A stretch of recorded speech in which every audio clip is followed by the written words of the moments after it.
ఒంగోలు నియోజకవర్గంలో 5 సార్లు గెలిచి హ్యాట్రిక్ సాధించిన బాలినేని ఈసారి ఓటమి తప్పదా? ఇది బాలినేని సన్నిహితుల అభిప్రాయం. ప్రభుత్వ వ్యతిరేకతతో పాటు బాలినేనిపై వస్తున్న విమర్శలు అందుకు బలం చేకూరుస్తున్నాయి. నియోజకవర్గ ప్రజలకు అందుబాటులో లేని కారణంగా కార్యకర్తలకు దూరం అయ్యారనేది వాస్తవం. ఎన్నికలు దగ్గరకు వస్తున్న తరుణంలో ఎంత కసరత్తు చేసినా దూరమైన కార్యకర్తలకు దగ్గరకు రాని పరిస్థితి.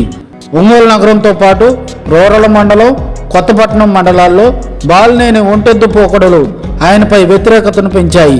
రూరల్ మండలంలో తన సామాజిక వర్గానికే ప్రాధాన్యత ఇవ్వటం కమ్మ సామాజిక వర్గం ఆగ్రహంతో ఉన్నారు. 10,000కు పైగా ఓట్లున్న కమ్మ సామాజిక వర్గానికి కాదని తన సామాజిక వర్గానికి అగ్రతాంబూలం ఇవ్వటంపై విమర్శలు కోకొల్లోలు.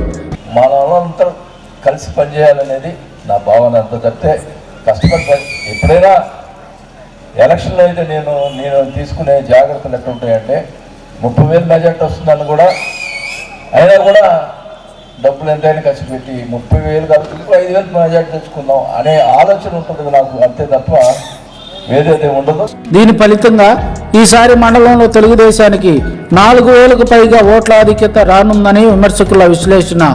అదే పరిస్థితి కొత్తపట్నం మండలంలో కనిపిస్తుంది. మండలంలో బీసీ ఓట్లు అధిక సంఖ్యలో బాలినేనికి గండిపడే పరిస్థితి. నగరంలోనే ఇదే పరిస్థితి.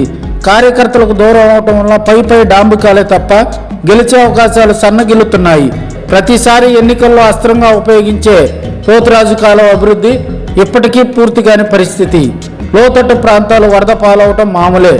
నగరంలో కొన్ని శాశ్వత అభివృద్ధి పనులు చేసినా అది ప్రజల్లోకి తీసుకెళ్లలేకపోయారు. దీంతో ఎలాంటి అభివృద్ధి చేయలేదనే వాదన వినిపిస్తుంది. ఇప్పటికైనా సంబరాలు చేయటం కంటే కార్యకర్తలకు దగ్గరై అభివృద్ధి పనులకు శ్రీకారం చుడితే వచ్చే ఎన్నికల్లో కొంతైనా ప్రయోజనం ఉంటుంది. పెడచెవిన పెడితే పరాభవం ఎంతో దూరంలో లేదు.